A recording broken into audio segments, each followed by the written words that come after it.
Looks like it's streaming. You're muted. All right, wonderful. So I think we are live on Facebook and YouTube as well. So exciting. Oh, All that's right. great. Isn't it?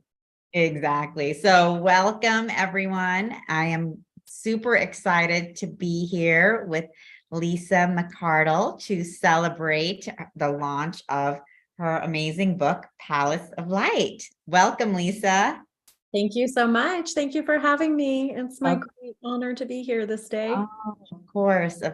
Super exciting. And so I am just, welcoming Dana, Kathy, Margaret, Michael, Andrea, all of you tuning in on Facebook and YouTube, either live or on the replay. And, joining us for this virtual book launch celebration. Hi, Kathy. Welcome. Glad you could be here. Hey, Margaret. And I am just seeing how I can actually spotlight, kind of move around with the spotlight a little bit. I normally just shows on my screen, but I haven't, I don't know. We're just figuring out. Exactly. You're spotlighted, so that's good. Actually, let's see here.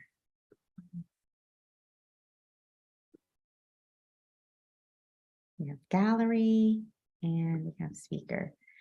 Okay, great. So sorry, I'm just trying to get a sense of what's going on with the Zoom room. All right. Well, so I'm super excited to welcome you, Lisa, here on our virtual launch party for you. And I just wanted to introduce everyone to Lisa McCardle. She is an incredible healer, spiritual teacher, author, speaker, transformational life coach, and Light Council channel. Lisa is the creator of Inner Wisdom Awakening. And for over 25 years, she's been guiding many souls from around the world, everyone from high-powered executives, influencers, everyday people, through the process of awakening for expansion, finding purpose, and reclaiming true personal power the feminine way. Lisa is passionate about supporting souls to plug back into the source of which they were created, to awaken their fullest potential and witness the magic of their extraordinary life unfold before them. And she has also created this amazing book, Palace of Light. And we are just excited to invite you and welcome you to celebrate your book, share your journey with us, and also, your personal journey of creating this book, but also your spiritual journey. And really, why is this book so important for this time? And I know you have a lot to say about that. And for all of you who are tuning in, if you're in our Zoom room, definitely feel free to, ask questions. We want this to be a conversation with Lisa. And for anyone who's not in the Zoom room, feel free to join the Zoom room. You can find, the link on in the SoulSearch community on our event page, and also, on you can go there to find the Zoom room link. So Lisa, welcome, and we're excited to have you here with us. Thank you, Tangela. I'm so honored to be here. Here is the Palace of Light, Finding Your Way Home. We just launched last week, and I really want to begin by saying thank you to both you and Andrea for your amazing support in this journey. You just walked me home, which is the book. And especially, I just want to give an extra shout out to Andrea and just how much you helped me with the emotional aspects of things. Thank you. And for your friendship and for your belief in me. And you were like, we got this, we got this, we got this. And for those of you who have wanted to write a book, The statistics really surprised me beyond anything. And I might be a little off with these, but it's something like 85% of humans want to put a book into the world, and maybe 2% actually do. Like, it's a staggering statistic of what it actually takes to get from that concept, that desire, into even a manuscript, and then into even like being able to touch this. It's pretty phenomenal, and you definitely need support along the way. So I want to thank both of you for doing that. Thank you so much, Lisa.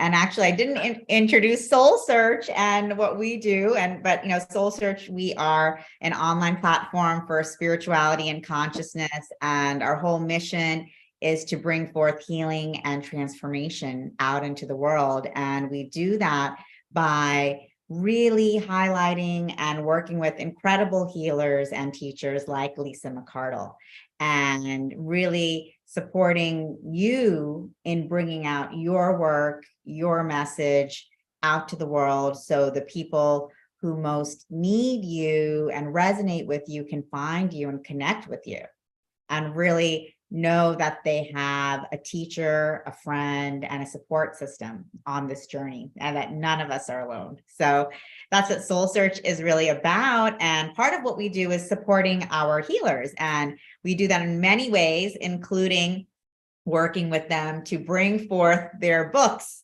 And Andrea Billing, who's here with us, she is our mastermind in terms of our book publishing, and works with many authors to really help, like what Lisa was saying, like make that journey from concept and idea to that final creation, which, is, as Lisa is going to talk about, doesn't happen overnight. It doesn't. So welcome, Andrea, and thanks for being here. And did you want to share anything just about, your experience working with Lisa and bringing this labor of love into existence? Sure. Thank you. Thank you for having me, and thank you for creating this space, Angela, first and foremost, for healers, and for the people who need this healer to meet them, because I think this is something that's really unique and wonderful about SoulSearch, that it brings these two groups of people together, healers and people who need healers. So and then for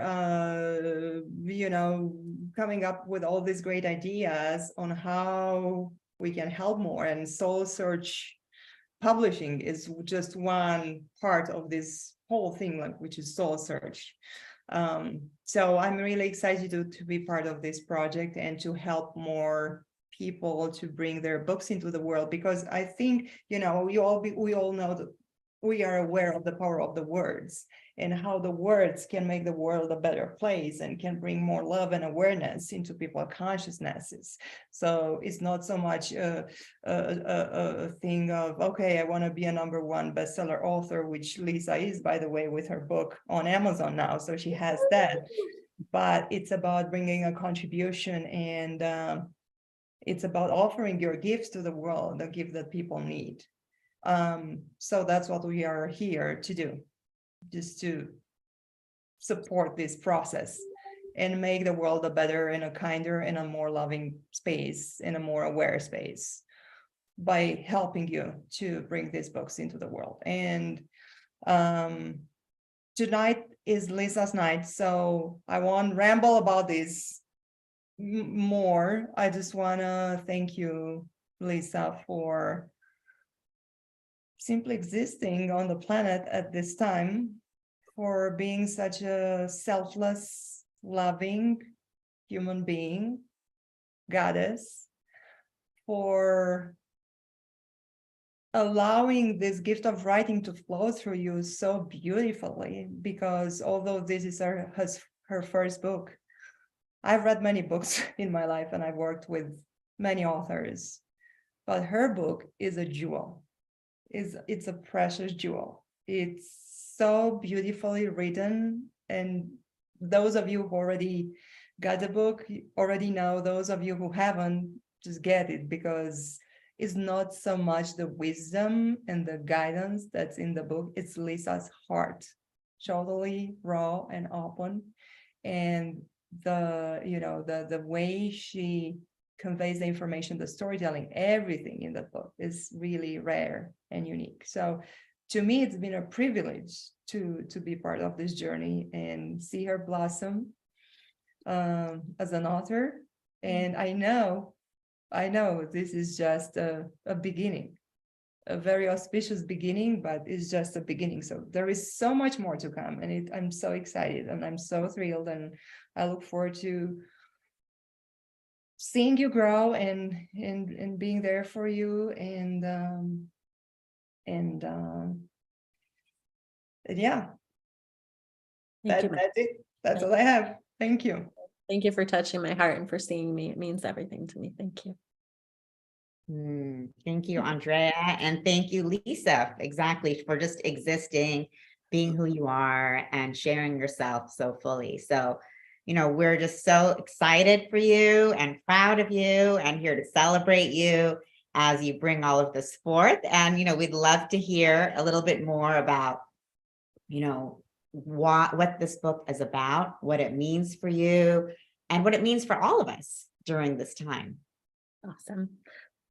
Well, I think, it's I'm happy to dive into it, and it's so multifaceted. And some of you that I'm seeing here with us live have been such an integral part of the deliverance of this. And I want to give my love back to each and every one of you. Really for walking me home. I mean, feeling so emotional within it all, but that's kind of the beauty of the Palace of Light. So I want to I'll begin at the beginning, actually, which is has been a call in my heart for at least a decade, if not 2 decades. I've known that there's books. I have been told by every psychic, intuitive, medium, numerologist for the last 30 years that there's books coming, and that the word, like written word, was part of my contribution to the world. So it was always alive in my soul. And then the calling, we as precious human beings on this planet during this massively transformational time, we are summoned and we are called. And I really want to premise everything that I say here to really tie back that I thank you all for showing up for me in this moment in the Palace of Light. But the truth of it is that how any one of us walks home is really an opportunity and a contribution in your own way, through your own mastery, through your own deliverance. It's how are you going to walk yourself and those that are around you or within you? We're walking each other home. And by walking each other home, we're walking each other home to a higher consciousness. We're in an evolutionary sequence and frequency right now, the likes of which we've never seen on the planet before. And we truly are walking each other home to a place that is so alive, yet so elusive within us. And so whatever the calling is within your heart, it feels like this is the time. So my hope is that the book is an inspiration as it is a tool guide for ascension. That was the intention when I began writing it. And I'd say for probably 4 years, I was like, okay, I'm going to write a book. I got to write a book. I have to write a book. The book is coming. I have to write the book. And I kept taking all the hello, recording. Hello and welcome. So the Palace of Light, finding your way home, and how we're just walking each other home in all of the ways. And so there was this call in my heart to write the book. And so I took so many, write your masterpiece in a weekend, and here's 6 weeks to writing your book, and here's this. And I just kept like trying to find the methodology to write a book. I was like, I know there's a formula out there. I know there's a formula. But those of you who know me well know, and I'm an Aquarius, so let's just start there. Like structure and formula isn't really my jam. I have been an entrepreneur for 30 years. I've started many businesses, brick and mortar and otherwise, and I never once had a business plan. Like it's just not how my brain works.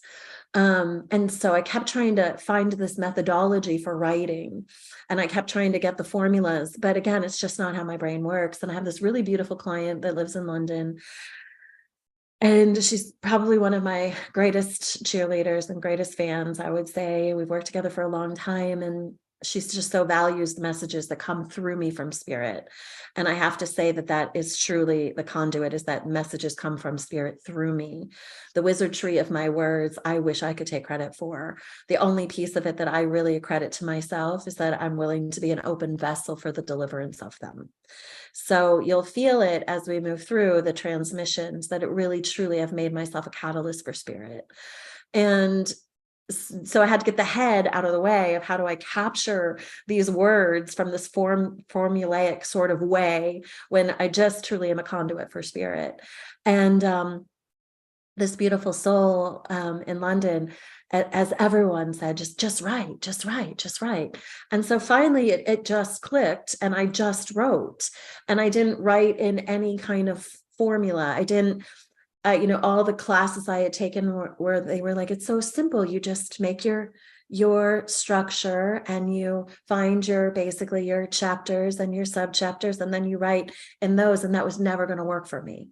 So what worked was I took every concept that spirit wanted and had been speaking through me with my clients, with my own healing, my own heart. And I was like, okay, I know this book is about ascension. And it all started to kind of formulate and become clear to me in the middle of COVID, because COVID, and from my perspective, was I call it the AC and the BC, like before COVID and after COVID, right? We're all different humans. And it was this catalyst that it was like, I knew my book was about ascension. I knew it was about the awakening process. And there was a quickening that occurred during COVID. And the whisper in my heart and in my soul was like, it's timely, it's now. And so I just started writing the concepts of, well, what do we need? What's the first thing we need to begin this transformation of awakening? And spirit was like, you need presence to all things. You must have presence. You can experience, you cannot experience the deepening of anything, let alone everything, if you're not fully present to it. And so I was like, well, let's start with presence. And then starting with presence, I was like, well, what's the concept of presence? So I just started writing about presence. And then I started being so present in my own life at the next level. I was really embodying the deep learning as I was also offering it through me. So it was a transformational process to deliver it through, because it is coming from spirit and higher consciousness. So I was like present. And then I would take a walk out in this beautiful meadow that was behind my house, and all of a sudden, spirit would stop me in my tracks. And there was this oak leaf one day. I was just having like a mess of a day, and I was like, I'm going to go get some exercise. And I'm out there, and all of a sudden, like, I stop in my tracks, and a breeze comes, and this oak leaf falls off the tree, and it does this whole spiraling dance in front of me. And spirit says, did you see it? Do you get it? And there was a teaching within that moment of presence, and spirit was saying, like, that leaf simply fell from the tree. It was not concerned with where it was going to land. It just let go, because it knows its divine order. It knows that this tree was its tree of life, and it knew that it came to the sequence of its life where it needed to let go, and it was not concerned with the deliverance. It simply allowed it to be. And I watched the leaf dance on the wind and literally land at my feet. And spirit was like, did you see it? And I was like, I got it.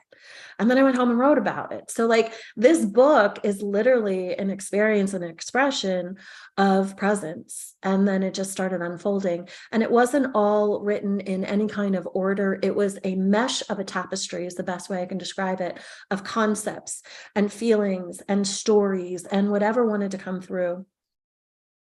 So I got through I wrote a lot about presence, and then I was writing a lot about the Light Council, and I was just piecemealing all of these things together. And I got to the third pillar. So the book has 5 pillars. There's presence, there's connection, and the teachings through presence or to connection is that through that state of fierce presence, where we're here now.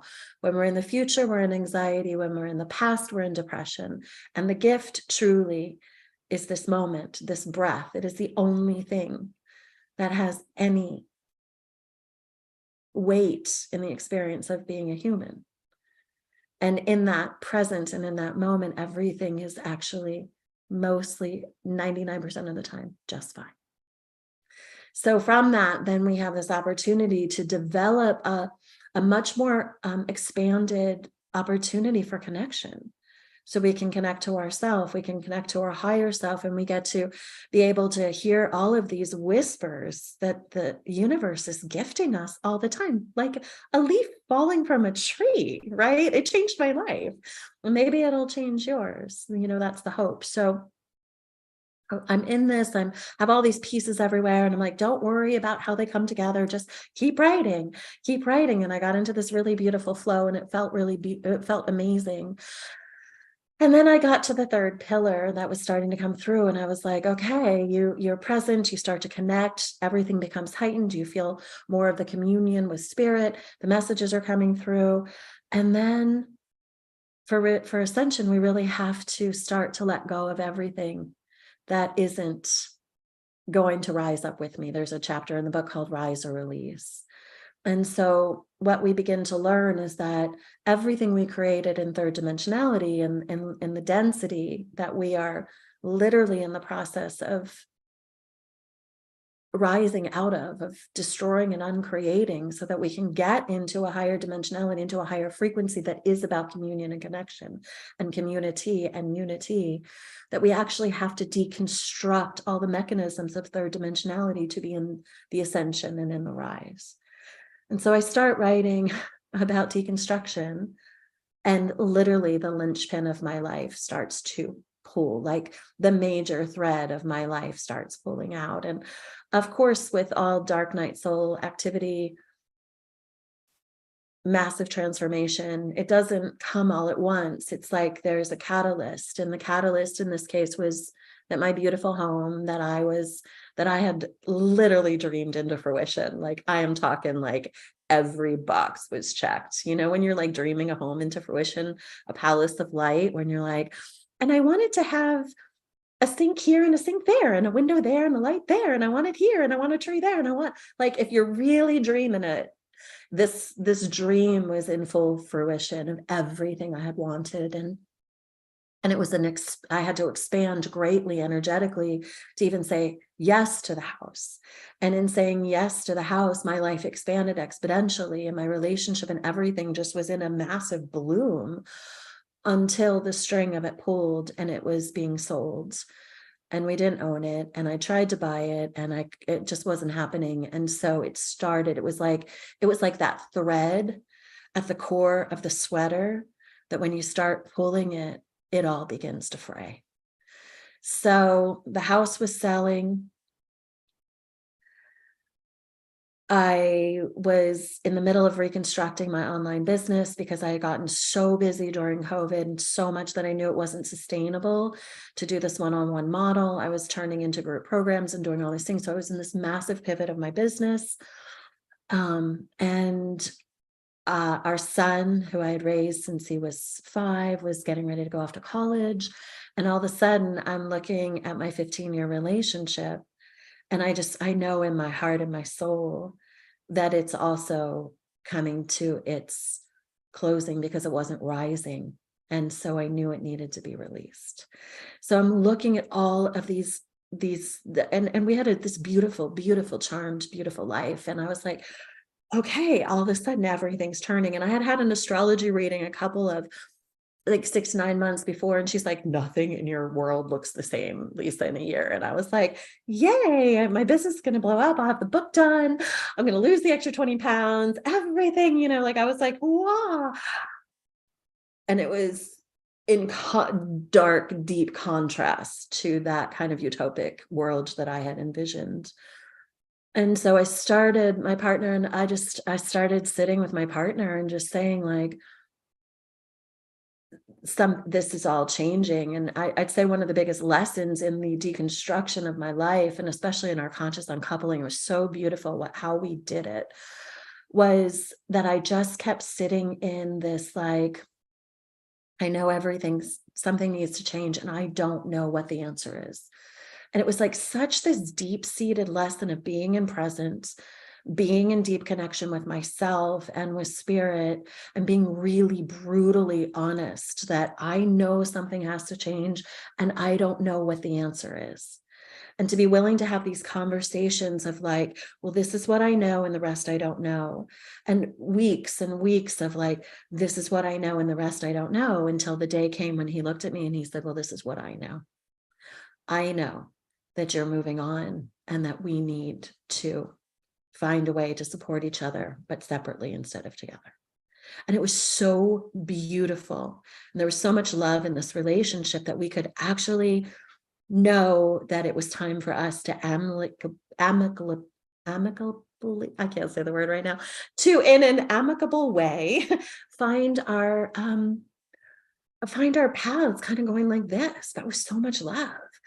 And I was just like sitting in such awe and such mystery. And so we went through the process of deconstructing a 3,500 square foot house and getting rid of things and not knowing where I was going. And literally all of this story is written in the book. And then I ended up finding my way to Hawaii, because I was just like, Spirit, where are you taking me? I mean, I was in such the full surrender that only connection can take you to.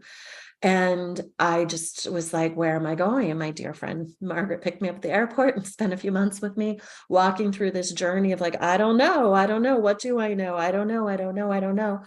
And I'm in Hawaii and I go to get my return ticket. And it was only like one day that would work. And it just didn't make any sense, because it was like, I still had like 7 or 8 days of a 2-month journey. And I was like, who leaves Hawaii early? I had a house paid for. I was like, none of it made sense. And again, just, trusting, okay, I'm going home 7 days early. And thank God I did, because I arrived back home in Carmel Valley here in California, where I am right now. And 42 hours later, I get a phone call that my recently uncoupled partner had been rushed to the hospital. And I'm like, oh, let's go to the hospital. I call our son, your dad's on his way to the hospital. I don't know what's going on. Let's go. I call, and my sister-in-law's like, no, we can't go. It's COVID. They won't let you in the hospital. And I was like, oh. So I sit down and it's late at this point. I'm tired and I start falling asleep, and I wake up to a phone call that he died. And so began, like, I thought I had just done the hardest thing I was ever going to do. And then I was initiated by death, and I walked through the portal of death. And sitting here a year and a half, almost 2 years later, I will say that there is no greater initiation than the initiation of death. That it walks you in a portal that is like nothing else. And it's one of the most transformational experiences I think that a human ever has. And I was 52 years old, and I had never walked through the death portal other than, my grandparents, who it made sense. And so, as I say in the book, when she comes, she doesn't care. She rips you out of your bed in the middle of the night and you're not dressed. And she says, you're mine. And she takes you on the ride for as long as she wants, on her terms, not on yours. And so I realized now that I had written most of the book, at least most of like the pathways of ascension, and who is the light council, and what is the 3D to 5D. So it really is a tool book, or a tool guide, for this crazy wild ride we're on of becoming new humans. And then after I was initiated through the death portal, I sat down for a long time, and I went into the depths of grief, which is a great teacher. And then this day came where I just knew that I needed to write the story. And so I sat down, and it really became a very cathartic experience of putting word and heart and soul into the journey that I had walked while creating this book. And I remember it was just over a period of probably 3 or 4 days. Like, I just dumped. I was like, and I was in it, and I just was, again, not with any structure. I was just expressing all of the components of what I had walked through. And then it became obvious that, the tool book of the Palace of Light was there, but the story of deconstruction was necessary. because all of humanity is walking through a grief portal of some sort right now. Every human is being asked to let go at the depths of people, of places, of belief systems, of ideals, of relationships. I mean, we're cleaning up karma. People are leaving, completing relationships in all kinds of ways. And a lot of people are leaving the planet and giving over their bodies. So I tell the whole story not to make it as much about like, wow, look what I've been through, but wow, I mean, I've been through it, but so has everyone. You know, it's like everyone has a relatable point of their own dark night, deconstruction, death to resurrection, to remembrance, to rebirth that we're all walking through. So my sense is that the Palace of Light becomes a tool guide, but it also becomes something that's very relatable, because people understand grief on this planet right now. And even if you haven't lost significantly through, you know, separation or through death, we're also grieving that we ever forgot that we are the light beams that we are. So everyone can relate to the experience of grief. And the beauty, I think, of the book is that it is so raw in its experience and in its expression that makes it so relatable. And that makes it's simple in a lot of ways. But this journey, you know, there's a lot of spiritual teachers out there, and it's really easy to get into the quantum and the galactics and making it all very, you know, untangible in this higher awareness, and all of that is there. But we are all humans, just like literally walking home.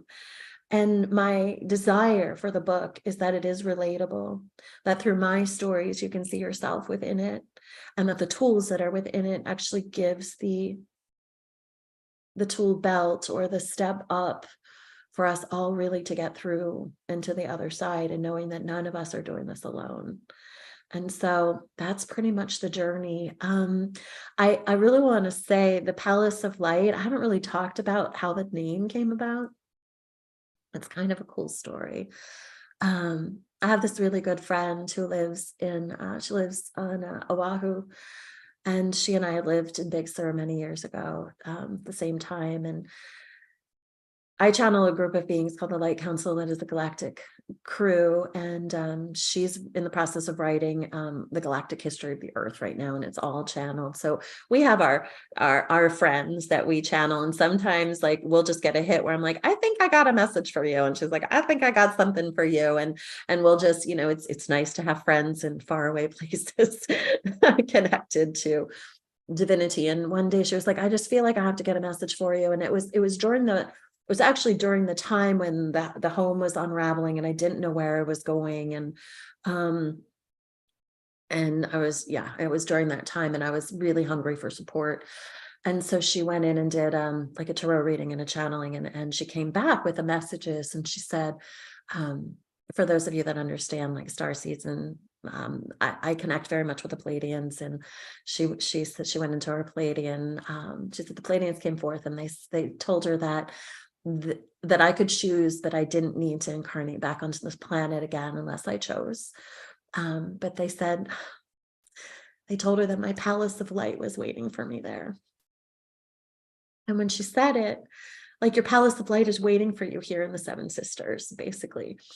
And when she said it, every part of my heart like knew it was true, and just kind of had this ripple through. I hope you can feel it through me in this moment. And I was like, oh, Palace of Light, Palace of Light. And I was like, I want my Palace of Light right now. I want it here. And so everything in my quest for home was like, where's my Palace of Light? So I was literally looking for a Palace of Light. And so, of course, it's a metaphor. We know that the light, the Palace of Light, is what lives within us richly. And it is that truest essence of our soul. But I was on the quest and moving and being in so many homes, and truly still, and even in some ways to this day, still like, where is home? Especially as I'm here back in Carmel, and I'm like, is this home? Like, where's home? What is home? Like, I feel like all of humanity is on a quest for home right now. We're just like, where do we belong? Where is our home? Where are our people? And let's remember that we're deconstructing the illusion of separation and the attachments to things outside of ourselves as security. And what we're really seeking is that unity and that remembrance of being home within our soul, within our light, and within the comfort of our soul family, without attaching that to a location or a home or an experience.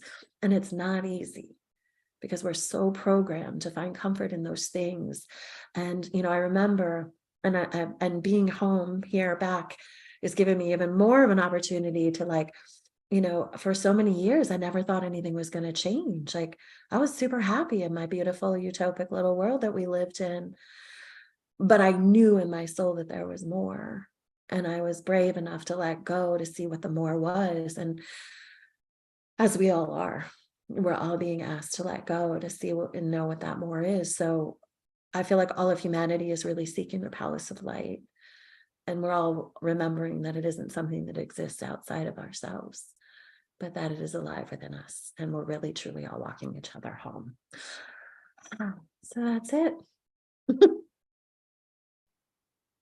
Beautiful. Thank you so much, Lisa. I mean, what an incredible journey to, be going through as you're writing this book. And it is a guidebook for all of us, just because, and just because you had your own personal experience of this ascension process. So it's not something that, of course, it's something that you downloaded, but it's something that you downloaded and also walked through on your own, in your own way. As you said, like, we're all doing it in our own way. We are all going through that process of separation from what we know and what we've known, and releasing all of those programs, as painful as it can be. So it's separating from the great illusion. That great illusion is separation.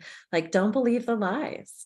Like, we're really separate from nothing, but we have to just untangle all the entanglements and come into a greater remembrance of what is actually true, right? And you said this was a guidebook for the ascension. And so what does that mean for you exactly? Yeah, well, my sense is, we're in this great time. We're seeing a lot of deconstruction on the earth plane. I do believe we're in what many call the Great Awakening, in the welcoming of the new earth. And I kind of naively thought that we're just going to, like, snap our fingers and be in this utopic new earth. I was like, woohoo, let's get a new earth. That sounds amazing. And I had a really strong religious upbringing, and there was a lot of prophecy, we'll say, in the religious upbringing about this, the new earth, really. I mean, a lot of religion talks about it, the Bible talks about it. There's just a lot of different imprints of what that actually looks like, right? So my philosophy is that we are in ascension, and that all of our souls chose to be here, very, very, and we're chosen. We are the chosen ones to be here at this very delicate and profound time, where this is written in the book, but where we're shifting out of a third dimensionality, which is dimensions are their frequencies, their vibrations, less than places, but we're moving out of that low density and we're elevating into a higher, more rapidly firing dimensionality. So we have to leave all the things that were created in that 3D realm behind. And, we're in this portal of elevation and ascension, and this just gives us some guides to get there. Exactly. And I love how you're bringing forth that, because we do tend to talk about the ascension as like, oh, the new earth that we're creating, this beautiful utopia. But, the ascension is a process. It's an evolutionary process when it requires this release, which, is not necessarily the most comfortable for any of us. It sure isn't. And yeah, and I mean, I just shared, the major layers of the experience, and there's so many nuanced layers. I mean, those of you who walked it with me, I mean, I watched pieces of my old life die 1,000 deaths. And it was interesting, when I was in Hawaii, Spirit said to me, two things. I heard, you have to get really comfortable with death, because when you're fearless in death, you're forever free.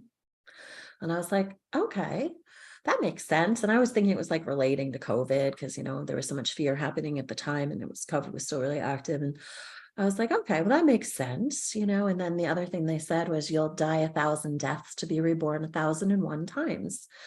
And I was like, okay, I know I've lived a lot of lifetimes on this planet. That makes sense. They were like, and I came to understand they meant like over that year. Like I just kept dying 1,000 deaths to be reborn 1,001 times. And that's kind of what we're doing. We call it the death of the ego. I don't really think it's as much about the death of the ego as it's an integration of a different expression of ourselves that has to integrate and parts of it be let go of so we can rise up new. Mhm. Yeah. Release those layers of density that that we have just accumulated in this lifetime and over many lifetimes, and that like you said, the deconstruction process is an intense one for each one of us as we go through it, but we're doing it together, which I also love as part of your message in your book, that we're all walking each other home, and we are community, we are soul family, and none of us are here alone.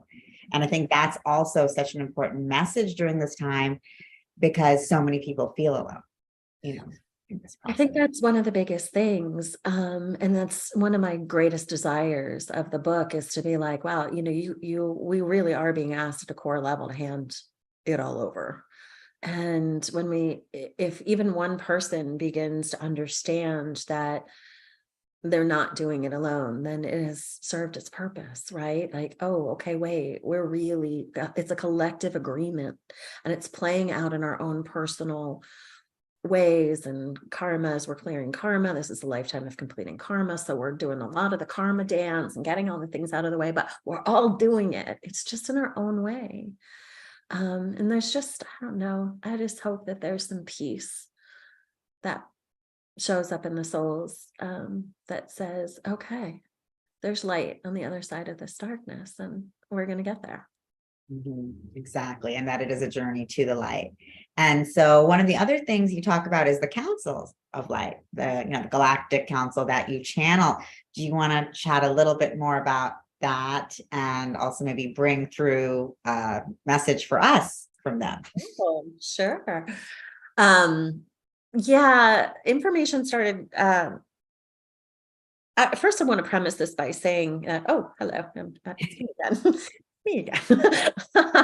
I want to premise this by saying I believe that we're all conduits, we're all channels. I think that channeling can get it to be a little mystifying sometimes, but really, truly, I see that being a channel is really being a conduit for the words, right? A conduit for the frequency, a conduit for the vibration.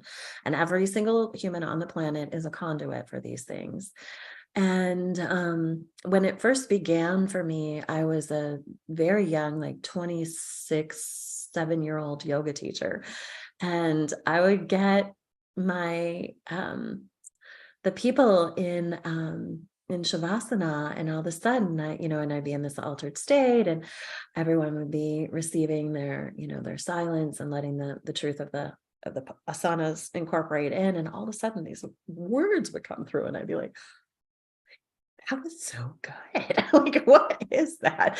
And so it was just like this realizing that it was just, and it literally felt like words were being poured into the top of my head and just kind of coming out. And then as I started waking up, this is actually in the book too. I was a sighted one from birth and shut it down when I was 3 and 4, because it just wasn't nurtured wasn't understood. And so I think that's relatable to most humans as well. And then when I started doing massage at 26, and I was touching humans, all of a sudden I started seeing again. And so when everything opened up, the words were all coming and the channels were coming, and I started working with Kuan Yin was the first being that I had brought in. And she literally taught me over 2 years how to full body channel. She was very patient with me. And she would slide in. Now, it doesn't take that long now. I was riding through a lot of density back then in the early 90s, as humanity was. I mean, we can open up to our conduit of channeling in 1 minute. It's because it's all so much lighter now. So the Light Council, so I worked a lot with Kuan Yin and with the Ascended Masters for many years. And then all of a sudden the Galactics started coming in, and And so, now it's just like a soup for all. We have all kinds of beings that come in. It's really beautiful. And so what I found mostly in sessions is that they would come and speak through and just kind of deliver the messages for people. So let's see what wants to come. The thing that we would most like to say in this now moment is that we cannot stress enough the truth of the great illusion that is upon you, that you are in any way living as separate from yourself, separate from your higher self, separate from source itself. What we see is the true poison, or we would call it the virus upon your planet at this time, is the great illusion that in any way you are separate. And through the dismissal is what we would call it, the denial is what we would prefer to call it, but there is definitely an opportunity at hand, beloveds, for you to understand that the illusion of separation is just that. And the moment that you cease to connect from any kind of illusion play, and you begin to see that everything and everyone has a harmony and a vibration that is in resonance, that is in likeness, you will begin to see the many ways that you are more unified, that you are more alike than you have ever been different. And we would also like to say that there's a program that's running on your planet right now to keep you in the assimilation of density. And so you will see that there is more divisiveness and more division than perhaps you have ever seen in your lifetimes. And through that, we would like to say that the more and more and more of you that are waking up, and the more rapidly you're waking up, and you are all waking up very quickly, we cannot say, we would like to say how proud we are of you, but we almost don't want to say that, because in some ways it sounds as if we are above you, that we are up here saying, oh, we're so proud of you, as if we have mastered something that is beyond you. And so we would like to say that our pride of you is that we are you and we assimilate with you. And our pride of you is that we know how bountiful and how powerful you are. And so instead of pride, what we would actually like to say is that we are in great celebration of each and every one of you for having the awareness of coming back to light, coming back to life, coming back to the true illumination of the pure essence of you as soul beings in this human form. And we would like to say that your journey through density has been a very intense journey, and you so willingly handed everything over to come here. You handed over all of the great memory, you handed over all of the great power, you handed it all over so bravely. And so when we say we are proud of you, we say, in fact, that we are in great celebration of you, because you were so brave and you're coming here, and you came here as warriors, and you came here as warriors of light. And in your coming here as warriors of light, you have bestowed a great transmission merely in your presence. And so when we stand here, we say that we are proud of you, but really, truly, we are in awe of you. And we are in awe of you because of how much you are willing to sacrifice, and how willing you are to remember, and how willing you are to stand so bravely in the truth of your remembrance, so that no soul shall be left behind. And what we want to say to you today, beloveds, and thank you for this opportunity, we want to say that our love for you is so bold and so bright and so shining that we hope only that it serves to be, we would say, the force of light, of wind that is at your back to pursue the greater light that is emanating through your hearts. And by you being the conduit of this, you have gifted us an amazing opportunity to have our space and our place amongst all things. We are here with you, and it is our light that becomes more bold, more bright, as it casts through you is the only way we can say it. So when we say, beloveds, that we are in all of you, we truly are in all of you, and we are all of you. We are all with you. So we say that this planet shall suffer no more. And we say that the moment that you cease to attach to the suffering is the moment that all of you shall be liberated and free in the truth of this light that is bestowed as you and through you, as you, as we. And we are complete. That is it. So we'll take a deep breath into that. And of course, the other thing that they want to say is it really has nothing to do with their words, but anytime that they bestow words, it is really to offer a frequency. So don't attach too much to the words, but do know that there's a remembrance within your heart. And really, it's just the great illusion that there's anything separate. You know, we're all doing this thing, and we have so many forces around us that are so happy to carry us all home. Thank you so much, Lisa. That was a very powerful transmission. And, thank you for bringing that through and giving us that reminder that, again, we're all walking each other home, not just here with, our planetary human community, but, our galactic family and, all of the masters, angels, guides, everyone who's coming through, everyone who's I love what you brought through, and they were saying that we don't want to say we're proud of you because we're not trying to say we're above you. We're just saying we are a part of you. We are you, and we're in celebration of this achievement. So that was very, very powerful reminder as well for all of us, because we are so used to putting everything outside of ourselves with these old programs, And we're like, oh, this council of light, and oh, these galactic beings, and oh, these ascended masters. And they're all like, oh, we bow to you, we bow to you. And it's that weird inversion that we're like, oh, we're gonna go get these galactics and we're gonna have this like level. And they're like, oh no, we're just sitting here and complete all of you. Like, look what you're doing. Like, holy shit, look at you guys down there. And they also show me that, like, we're the talk of the galaxies. Like, all the humans that are all the souls that are in human form on the planet right now, they're like, we're like only the supersonic souls are here right now. And they show me all the time. They're like proverbial, like souls are lined up for like miles trying to get in here right now. Like, this is the hot place to be in the galactic realms. And what I love about that, Tangela, is that, I'd say in the almost 30 years that I've been supporting people as a healer and in all the ways, like the core foundation that I think that most of us, like, if we get this one core foundation, we get our well back. And it's that belief of our worth.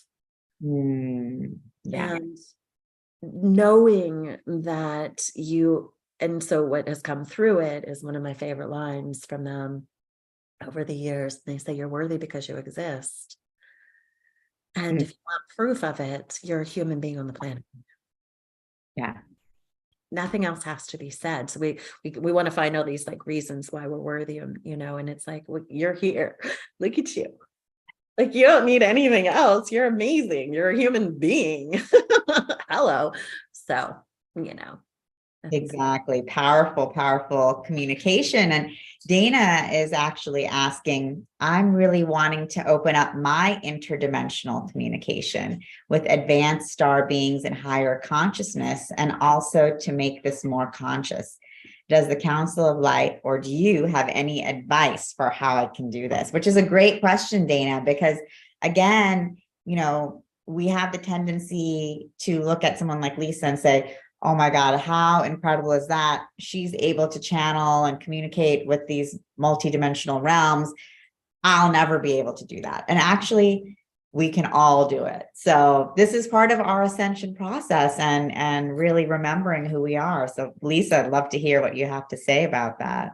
Yeah, and actually we all are doing it. I mean, that's the thing. The great illusion is the separation, and that we're not. So Dana, I would like to say, because there is a desire and a call in your heart that tells me that you're already connected with them, because you wouldn't desire it if it wasn't already part of the pulse of your experience. So just like it's kind of the same methodology that we work with when we're enhancing someone's intuition.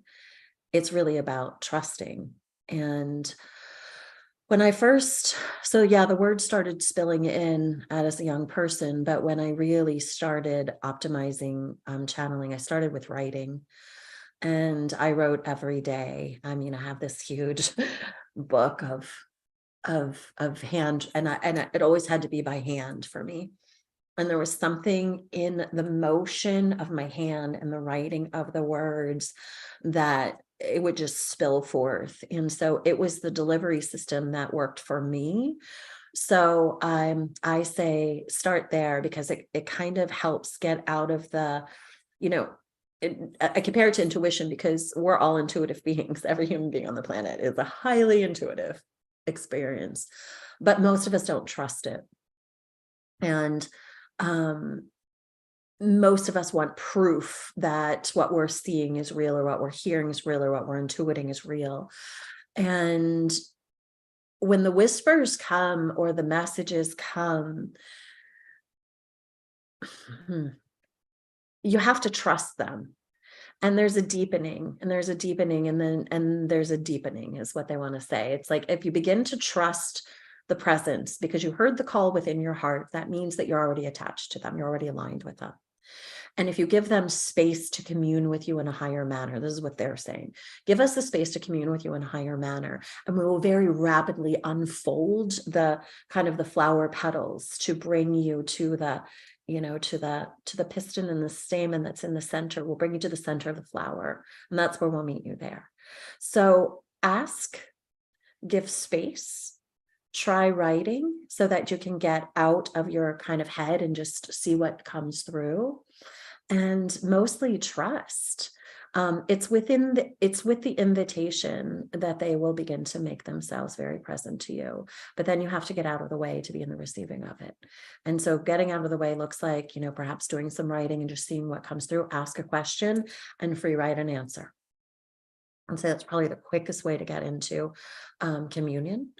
And as you begin to trust, then you'll begin to surrender more to the influence, to the deliverance that they basically are reminding you that there is no separation, right? It's a great illusion of third dimensionality. So it's not like it's them and you, it's we. And by trusting and getting out of the way, the flow will come more and more and more. And it just takes practice. Now, it is definitely easier to get into a meditative state. So whatever the tools are that you use, I've been certified in a whole lot of things over the years. One of them was the Theta healing practice. And there's a methodology within the Theta healing practice of going down and rooting into the earth, and then going up through the planes into the higher realms. That's how I found the higher consciousness. I'd go up into the sixth plane of existence, and that kind of just opened me up for all of the higher realms. When I went galactic, I see the planes kind of coming up through the chakra system and the higher chakra systems. When the galactics came in, so fascinating. I'd go up to the sixth plane, and then I would go over and off to the right and up. And it's like, when I'm finding them, I always go over there. It's just the weirdest thing, but that's how it works for me. So there's planes, and then there's dimensions, and I find them in a higher dimension. So whatever your methodology is for getting up and out, walk the steps up, invite them to show up to it as a daily practice, and expect the connection, and you will be granted. That's it. It's quite simple, really. Amazing. And Dana's saying, yes, thanks. I'm already using writing, as that's the main way I can do it at present. Perfect. And just keep working with it, and then keep inviting them. You have to give them permission. And then you have to start kind of peeling yourself back and letting them come a little bit further forward. It's just a walk in, and they'll take you there. They'll take you there. Wonderful question, Dana. Thank you so much. And so if anyone else has a question, feel free to pop it in the chat, or you can just come off of mute and ask Lisa about that. But I think, Dana, that was such a great question. And Lisa, what a beautiful answer, because this is so representative of us, moving from separation into unity consciousness, because it is a we that we're in, and we're in communion and communication all the time, constantly. Yeah, we're all divine conduits for higher knowledge and higher source. I was with a client yesterday, I think it was, and she's a teacher, and I was, what was coming through was just like, there's a divine well of knowledge. Like, we just tap into the infinite knowledge, into the infinite wisdom. It's part of our higher expressions, part of our fifth dimensional opportunities. And some of us are just popping through the veil a little bit sooner, and that's okay. Like, everyone's got their own density dance, but we're all doing the thing. So be gentle and be loving, and just keep your eye on where you're going, even if you don't know what it looks like, then your soul knows. And just keep inviting, keep trusting, and keep allowing, and keep expanding. It's all here for us. It's a beautiful journey. Exactly. And that is the journey of ascension. And so you had mentioned that you have 5 steps in the book. So what are they? And if you wanted to share anything else with us from the book. Sure. Well, there's 5 pillars really of the book. So pillar 1 is presence, which I had talked about. And I believe it's the starting point of everything, right? I mean, only through presence do we get the gifts, and do we really find our way home. And I also find presence to be probably one of the most challenging steps in it all, because we have so many distractions and so much overstimulation and so much operating on us and around us and through us, trying to keep us out of presence, really.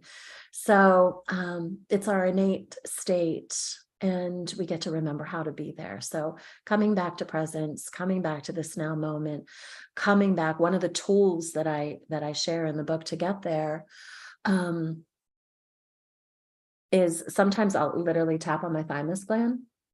If I'm just like, what about this? All the things we do as humans out there spinning around. And sometimes I'm like, okay, presence, Lisa, presence. And I'll just close my eyes and I'll tap here to bring myself like right here, right now. And if I'm really like distorted and out there, I'll literally like tap on the table, like here, now. And then breath is always the key to bringing us home. So my favorite breath, and what I love is the breath is the tool that's always with you. And if it's not, you're not worried about presence, because you are all present, right? So my favorite, so I'll tap, and then you just fix my video here.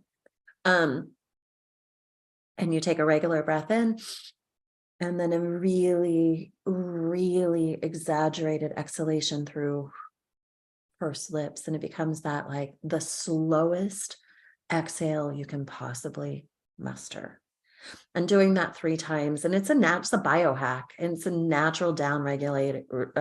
naturally down-regulates nervous system, and it takes you from that sympathetic, which is the fight or flight, into the parasympathetic, which is the rest and digest. It is literally a physiological somatic biohack to get you into presence, and it lives with you all the time. So tapping that, and then because my eyes are closed, another thing that I'll often do, and this kind of brings us to pillar 2, which is connection. I'll often optimize the senses. What makes humans so unique of all of our galactic friends is that we have these amazing senses, right? And that's also part of the reason that beings love to be in human form, because we get all the senses and the sensuality, and we can touch and taste and feel and smell and hear. It's like, we're really, really cool. We're supersonic beings. We really are. And so I'll optimize my senses to bring me into greater presence. What do I smell? What do I hear? What do I hear far away? What do I hear near? What am I tasting? How does it feel? Like really optimizing the senses to bring me into this present state. And then sometimes when I open my eyes, I'll land on, what is the first thing that you see? And what does it mean? Because everything is symbolic, right? So even if it's like, oh, there's 3 candles there, and 2 of them are white and 1 of them are pink. What does that mean? And they're sitting on lotuses, by the way. So, so the beauty, this brings us into connection. And part of what I talk about in the book too is that the more present you are, the more able you are to connect. And it brings us into the opportunity to really glean, like, the universe is always communicating with us through everything. And in that presence, we can catch it. Now, it's been a lifetime of exploration. So I have a whole data bank in my head of whatever, what a lot of the things mean, like the numbers and the animals and things like that. But Google can be your friend. Just if you don't, spiritual meaning of, have at it all day long. So wherever my eyes land, I take in the information. So right here's these 3 candles. I know the lotus blossom is part of ascension, right? It's part of out of the mud, the lotus it moves to the light. It's part of it's symbolic of awakening, of coming into the light. The 3 I know is the number of the holy trine. It's the creative number. It's also the number of the body, the mind, the spirit, the Father, the Son, the Holy Spirit, which is the feminine expression of Christ. It is the holy, it is the sacred, it is the sacred trine. So 3 is a power number for me. And the color white is being, of the highest regard, being in communion, connection with all things, and pink is a color of love. So I just use that as an example, but through those presence practices, wherever I open my eyes, I come into what does this symbolically mean, so I can find my connection, which is pillar 2. Pillar 3 is deconstruction, as I had said, and the deconstruction phase is really where we have to, the word that's coming through right now is disavow to all the things we were attached to.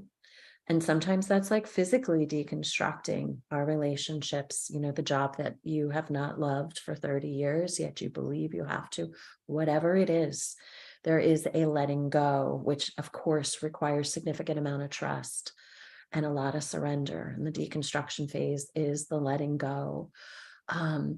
And when you're willing to let go of the things that are no longer aligned with who you're becoming, it is almost the catapult, the catalyst that takes you to the 4th pillar, which is ascension, which is rising up in your frequency, in your energy.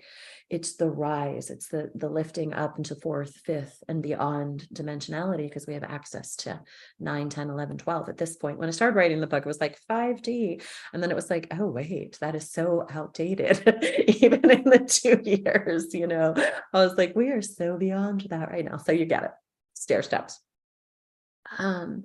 And then the final is literally just came through as like the rise. And so we ascend, we're walking up. And the 5th, it feels to me, it is the rise. It's the rise and shine, right? It's like coming to that higher level, standing at you've made the arduous journey up the backside of the mountain, and you're standing at the precipice. And this vast array is what it is you get to take in. And I believe we're all pivoting between all of those. And that's in the book as well. The Ferris wheel of awakening, we're down here and we're like, whoa, whoa, whoa, whoa, whoa, we're in the rise, we've ascended. And then we're like, how did I get back down here? And so it's not a straight line. We're moving through all of them. We get back to presence, we come back to connection, we deconstruct some more, we ascend some more, we're at the rise, we're all of it. It's a living, breathing organism of transformation. We're doing it all.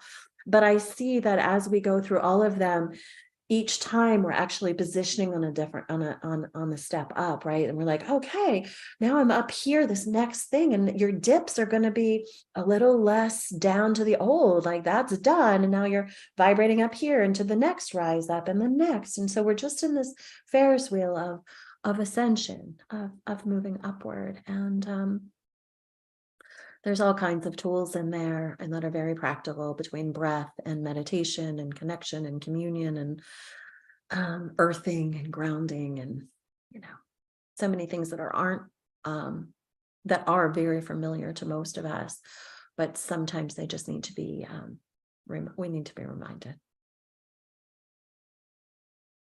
Beautiful. I mean, those are amazing steps. And I love how you also said that it is not a linear journey that we're on, and process of ascension is not just this straight line up, but it's, ups and downs, and, transform, it's almost like a spiral, right? Because we continue to level up, but it doesn't mean that, we're not going through this release process over and over again.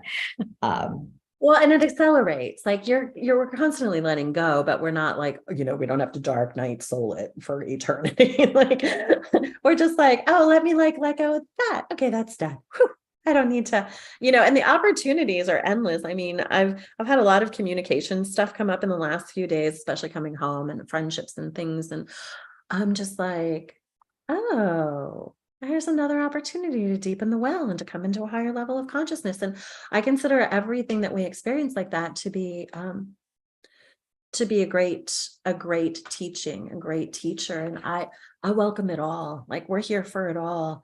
And the hard stuff and the uncomfortable, and the more, like, I just went deep with a dear sister because we had a communication snafu and disappointments that we had both presented for each other just today. And it was like, thank you. Thank you for being part of my ascension and for having the really hard conversations. And I'm here for it all. If I learned anything through this journey, it's to be fearless in the face of it all. Thank you for sharing your fearless journey with all of us. So inspiring, Lisa. And, we're coming to a close. I just wanted to see if you wanted to read something from your book, share a little bit with us so we could hear, some of what you have brought through. Yeah. I think what I'd like to read is, I wrote this poem, and it was literally not that, like, it wasn't that long ago that I wrote this poem.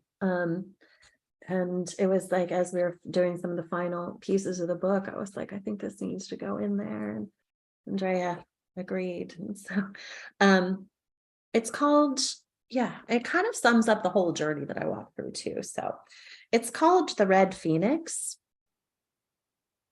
I am the Red Phoenix. I rose up fierce from the ash after the inferno came and burned the entirety of everything to the ground.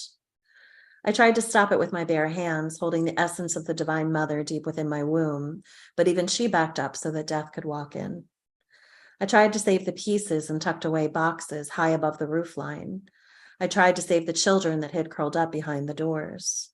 I tried to pick the fruit and all of the flowers before they chopped down the trees and pulled up the roots, the scent of cherries and roses lingering still in the air just above the leveled dirt. I tried to house the kitten that could only run free, lost and alone, hiding behind the tomatoes left growing like wild weed until the day my beloved took her with him to the other world. And as I laid myself down, as the flames licked through me, devouring every drop of my nectar, dried and barren I died. The moss was rolled over me and darkness was all that I could see. Until the day when the earth peeled back and the stones rolled and she rose up. She was fierce with the dragon's head and the woman's heart, burning as the new fire was birthed within her. She sprinkled magic upon the land and watched it spring to new life. You cannot rush the winter, dear one, she was told. When the bloom comes, it is memorable beyond anything ever before known. The beauty that pours forth takes the breath of even the most stoic. This is how worlds are formed. Her magic dripped through the center of Gaia, and together they rose, womb to womb, dropping petals of faraway scents, elixirs to the weary and the wild of heart. She will rise, it was screamed for all to hear, and in time it has been made true. I am the Red Phoenix, and in the wake of my fury and my love, all shall rise with me, liberated, remembered, and free. I think that says it all.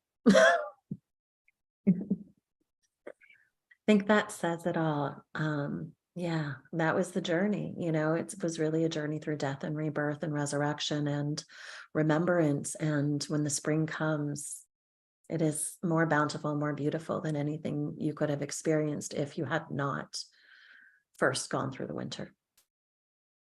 And it's the journey of humans. It's what we're doing. We're all doing this thing as we walk each other home.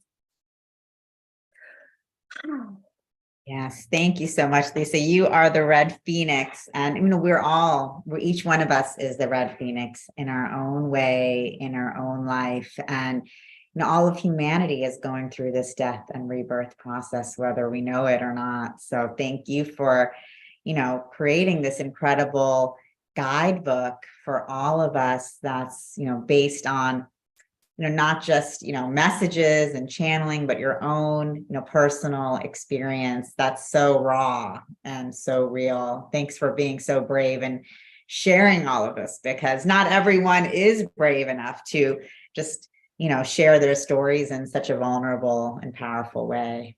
Well, I have to say, there was a moment when the book was going out, and all of a sudden I was like, oh, that's really vulnerable. Like I had to take a deep breath into it. So yeah, kudos to all of us for our bravery, for being here on the planet and being raw, authentic in the delivery of it, because we all need to know the truth. Mm-hmm. Yeah, thank you. And Kathy says, thank you so much. Beautiful presentation, and definitely very powerful, Lisa.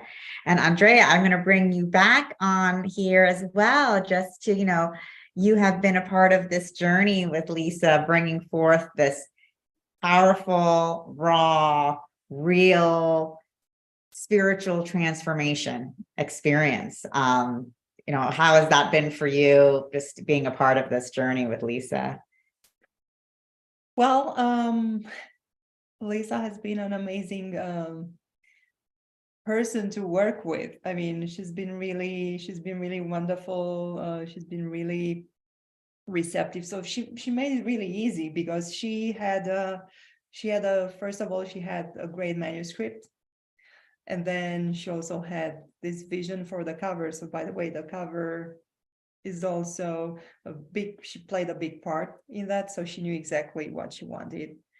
And yeah, it's been a wonderful journey. And I'm really glad that we are here today and we are sharing these moments, and that we're having this beautiful online book launch. And there is an in-person one here in Sedona, because I'm in Sedona as well. So the three of us are in the Verde Valley, kind of, at this point in our lives. So yeah, if you're in the area in August, definitely join us for the in-person book launch. Then you can give Lisa a hug and congratulate her in person for her book. Keep an eye on SoulSearch and you will get the details when the time is right. And if you have a book in you, we are here. So don't hesitate to reach out and talk to us. And we will be happy to assist you on your journey. Thanks, Andrea. And I see, Dana, you have your hand raised. Do you have a question or comment? Oh, Lisa, I just wanted to share with you this Rumi oracle card that I picked recently. It's called Sacred Phoenix Heart, and it's a red phoenix. That is gorgeous. It was sitting on my dresser. And I actually know that print, that picture. So thank you for bringing that. That is absolutely gorgeous. Thank you, Dana. And Dana, I know you have the question. How do you feel about just, the way in which, Lisa and the council responded, and just her, journey of ascension with this book? Did it resonate with you? Yeah, I mean, you've been through such a journey, Lisa. I really have respect and honoring of all you've been through. And at the same time, I also, I feel encouraged that you're bringing in this higher consciousness, and that it's so natural for you. And I really feel it's part of my next phase to also do that in some way, especially with the beings that I feel most connected with. And so whenever I have a chance, I just ask, piece together the pieces of suggestions and advice for opening that to another level. And it's usually similar themes. So I just thought, I don't know if you have an answer to this, but I just thought I'd ask one more thing. Maybe you don't have an answer yet, but when the Pleiadians made you that offer of not having to come back here to Earth anymore, do you think you would accept that? Do you think you would want? Oh, isn't that the best question ever? Well, here's my truth, and I have thought a lot about this, and thank you for the inquiry. It's such a great one. From the lens that message was given to me in my journey of my own awakening, I was like, oh, thank all that is holy, because I don't ever want to come back here. And I know I've been on this journey. I've been here doing the circle for a long time, and I'm ready to go, home. But here's what I know to be true now is that home that I long for is the home that we're creating here as we bring heaven to earth. And two things come through this to be true. This earth is about to be the palace of light that it has always been, underneath the shroud of the illusions that are disguising it. And so from that perspective, being here would be a pleasure. And I also believe that we have the capacity to extend our lifetime exponentially. So my plan is more as time goes on. I believe that we will be expanding. What I perceive is that I'm going to be here for a very long time in this incarnation. And therefore, I might feel complete by the time that comes. But we'll see what happens. I appreciate the inquiry.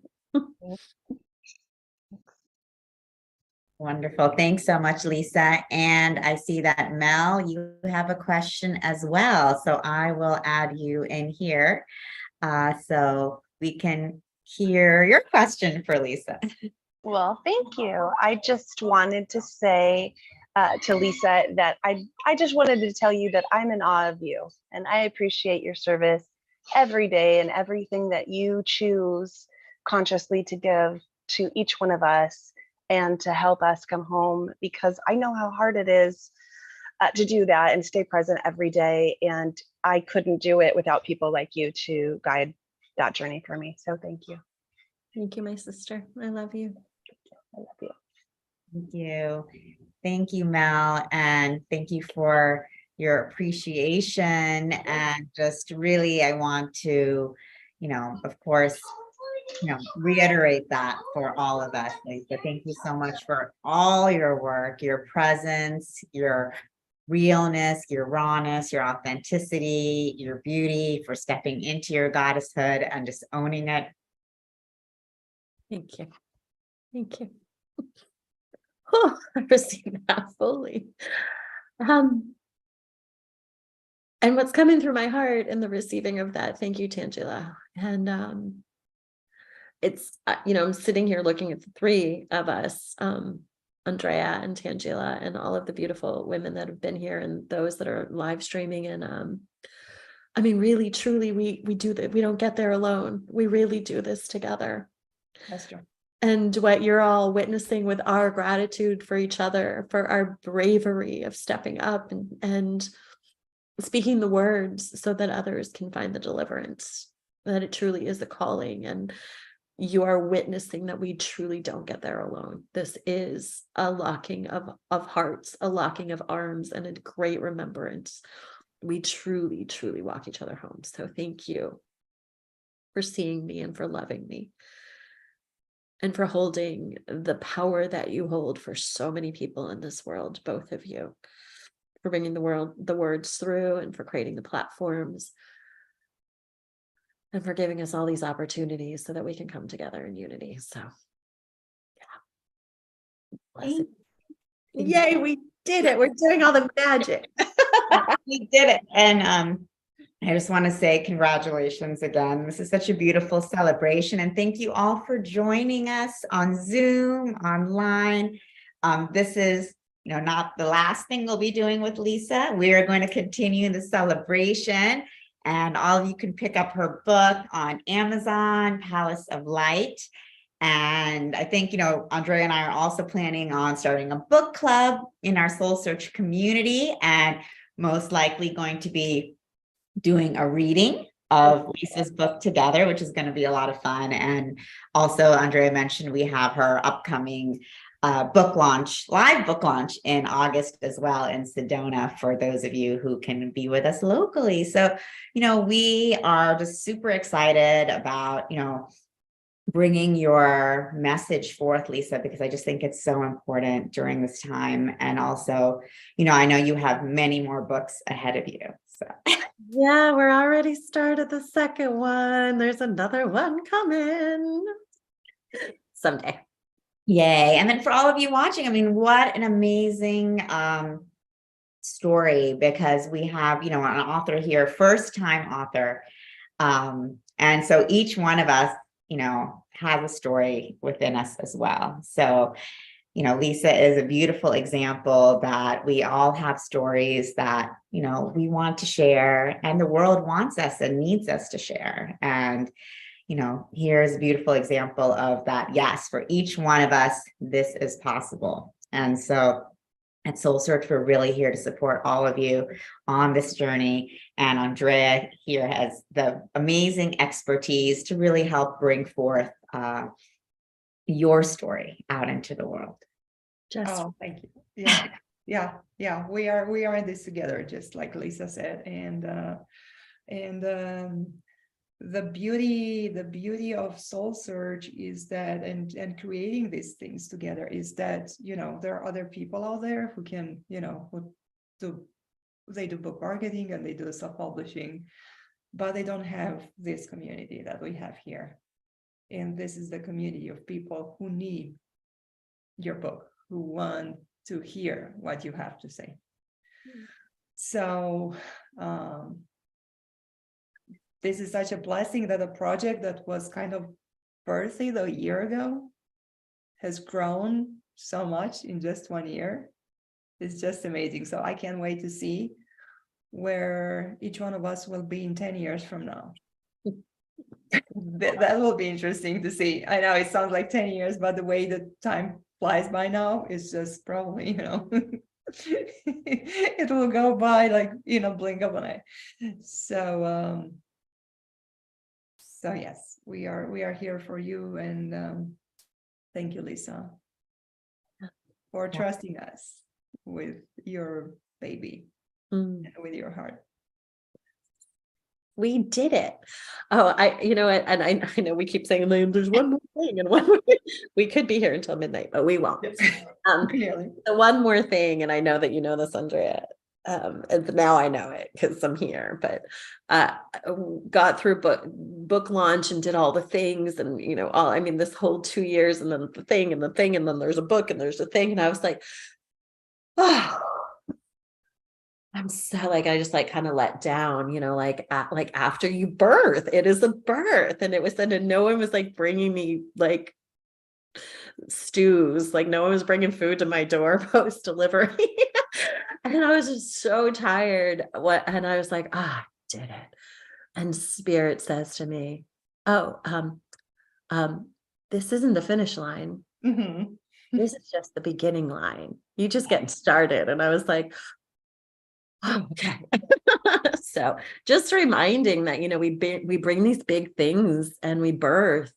And after you deliver the baby, you're you're just getting started at that birth. So I know that that's true for a book. It's true for a lot of things. And I just offer it back. So whatever you're creating, you have to take the rest. But when you bring the deliverance into the world, and then you're really just getting started. So it was a funny thing that I didn't get until I got. Now I get it.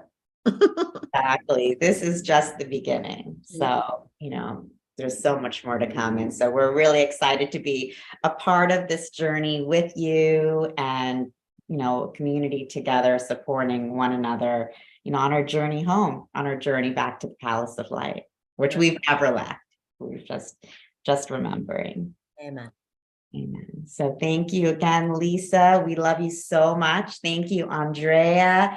Thank you. Thank you to all of you for joining us, your questions and comments. And for those of you who are watching online or on the replay, you can find Lisa's book, Palace of Light, on Amazon, and you can stay connected with her through her website, through SoulSearch. Lisa has a beautiful online community that you can be a part of too. There's one-on-one sessions, group channeling, and SoulSearch, we have, amazing community that you can be a part of as well. If you're a practitioner healer, you can become a member of our directory and platform.